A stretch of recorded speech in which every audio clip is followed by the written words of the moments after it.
بسم اللہ الرحمن الرحیم۔ سورہ القلم۔ بسم اللہ الرحمن الرحیم، اللہ کا نام لے کر جو بہت رحمت والا بار بار رحم کرنے والا ہے۔ میں سورہ القلم پڑھنا شروع کرتا ہوں۔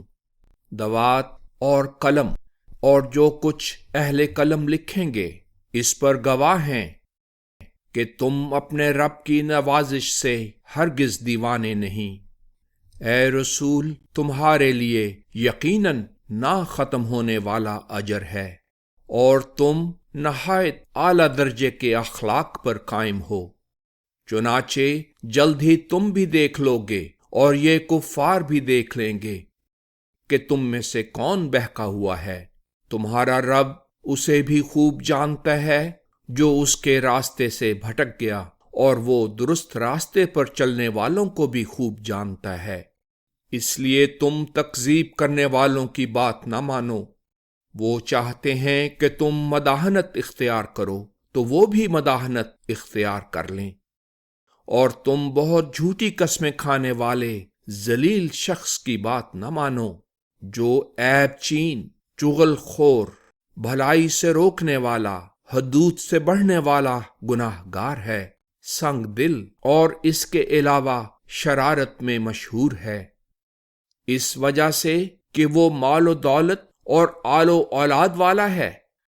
جب اس کے سامنے ہماری آیتوں کی تلاوت کی جاتی ہے تو کہتا ہے، پہلوں کی کہانیاں اور داستان ہائے پارینہ ہیں، ہم ضرور اس کے ناکڑے پر داغ لگائیں گے۔ جس طرح ہم نے ایک باغ والوں کو امتحان میں ڈالا تھا، اسی طرح ہم نے انہیں امتحان میں ڈالا ہے۔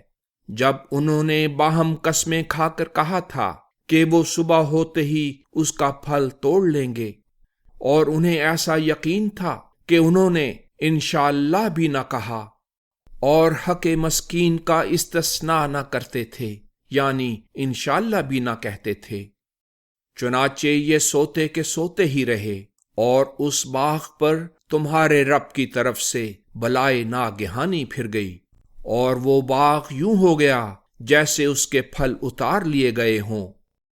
ادھر صبح ہوتے ہی انہوں نے ایک دوسرے کو آواز دی، اگر تم پھل اتارنے والے ہو تو صبح سویرے ہی اپنے باغ میں جا پہنچو۔ چنانچہ وہ روانہ ہوئے اور آپس میں چپکے چپکے کہتے جاتے تھے کہ ایسا نہ ہو کہ آج کوئی مسکین اس باغ میں تمہارے پاس آ گھسے۔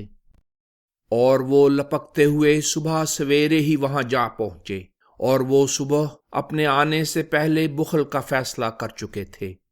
پھر جب انہوں نے اس اجڑے باغ کو دیکھا تو کہنے لگے، ہو نہ ہو ہم تو راستہ بھولے ہوئے ہیں، نہیں بلکہ ہم بے نصیب ہیں۔ ان میں سے جو اچھا شخص تھا وہ بولا، کیا میں نے تمہیں نہیں کہا تھا کہ تم کیوں اللہ کی پاکیزگی بیان نہیں کرتے؟ تب وہ بولے، ہمارا رب ہر عیب سے پاک ہے، دراصل ہم ہی ظالم تھے۔ پھر ایک دوسرے کی طرف متوجہ ہو کر باہم ملامت کرنے لگے۔ آخر سب نے کہا، ہم پر افسوس، ہم ہی سرکش تھے۔ امید ہے کہ اب جب کہ ہم نے توبہ کر لی ہے، ہمارا رب ہمیں اس سے بہتر بدلے میں دے۔ ہم اپنے رب سے لو لگائے ہوئے ہیں۔ منکروں پر بھی اسی طرح اس دنیا میں عذاب آئے گا، اور آخرت کا عذاب اگر وہ سمجھیں یقیناً اس سے بڑھ کر ہے۔ متقیوں کے لیے ان کے رب کے ہاں نعمتوں سے پر باغ ہیں۔ کیا ہم مسلمانوں کو اللہ سے قطع تعلق کر دینے والوں کے برابر قرار دیں گے؟ تمہیں کیا ہو گیا ہے؟ تم کیسا غلط فیصلہ کر رہے ہو؟ کیا تمہارے پاس کوئی ایسی الہی کتاب ہے جس میں یہ بات پڑھتے ہو کہ جو کچھ تم پسند کرو گے وہ ضرور تمہیں وہاں ملے گا؟ یا تم نے ہم سے قسمیں لے رکھی ہیں جو روز قیامت تک چلیں گی کہ تم جس چیز کی بھی فرمائش کرو گے وہ تمہیں ضرور ملے گی؟ ان سے پوچھو، اس کا ان میں سے کون ذمہ دار ہے؟ یا ان کے طرفدار اللہ کے مزعومہ شریک ہے؟ تو اگر وہ راست باز ہیں تو اپنے ان قرار دیے ہوئے شریکوں کو پیش کریں جس دن حقیقت کھول دی جائے گی اور انہیں سجدہ کرنے کے لیے بلایا جائے گا تو وہ سجدہ نہ کر سکیں گے۔